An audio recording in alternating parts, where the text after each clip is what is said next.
We're about to cross the border. Super nervous. Not that nervous, but these things can always be kind of a pain. But it's gonna be a good day, and I'm excited. So here we go. So we crossed the California-Mexico border around 9 a.m. on October 1st. The amazing part about this is that we planned on crossing today at least 4 months ago, and now we're here.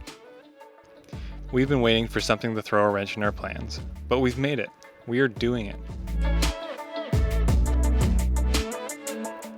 Of course, we got searched, but the border officer was very nice and professional. We read some advice a while back to print out a list of what is in your vehicle.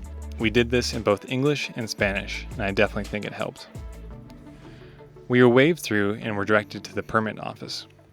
To drive your vehicle any further than Baja, you need to have what's called a TIP, or Temporary Vehicle Permit. They made this process very straightforward. Thank you, Mexicali Border Patrol. Woo! We're in Mexico! Woo! And we probably shouldn't be driving and filming, but we'll figure that out. This border crossing at Calexico and Mexicali was very good compared to our last experience in Liardo in Texas. So I'm super happy about that. They were super helpful. They felt pity on us because we didn't speak very good Spanish, but we're learning. And now we're going through Mexicali and trying to find some gas before we hit the road. Yay! Here we go. Oh. Yellow lights. Yep.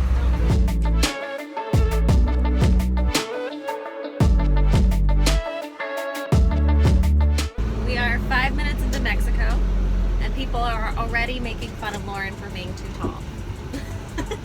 Yeah.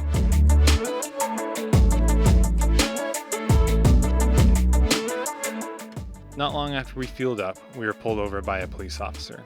So we've been in Mexico all of 10 minutes, filled up some gas, and already got pulled over by the police because we were not in the lines.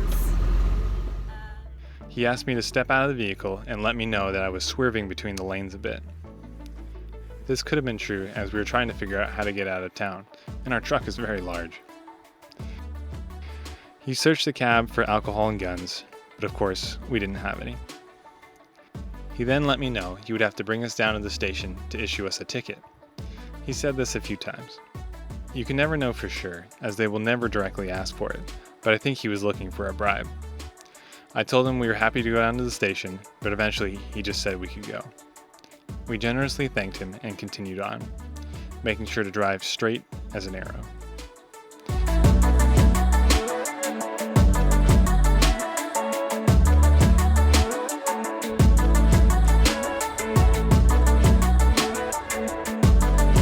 As we drove south, the buildings got further and further apart, until it was just desert and salt flats.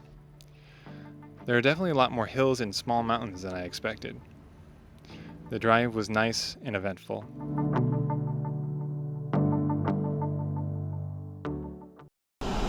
150 meters, turn right onto Avenida Marta Cortez, sir. Not this stop sign, but the next stop sign to your right.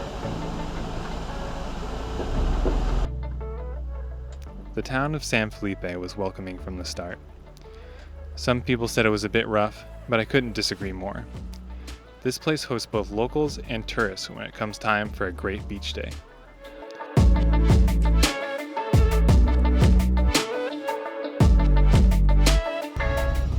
So we made it to our first town of San Felipe, and it's a nice little town so far. Lots of shops along the waterfront, vendors walking along the beach, so many kids and adults playing in the water.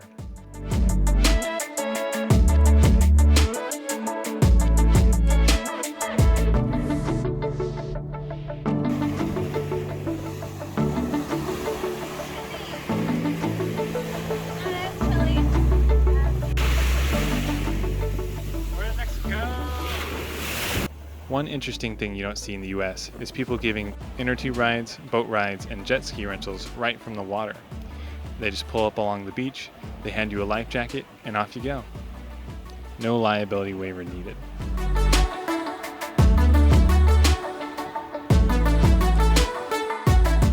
Our campsite was modest, but secure, and that was what we were prioritizing for our first night in Mexico. The hosts were very kind, and they even had a small restaurant we could go to get our first "We are officially in Mexico" margaritas.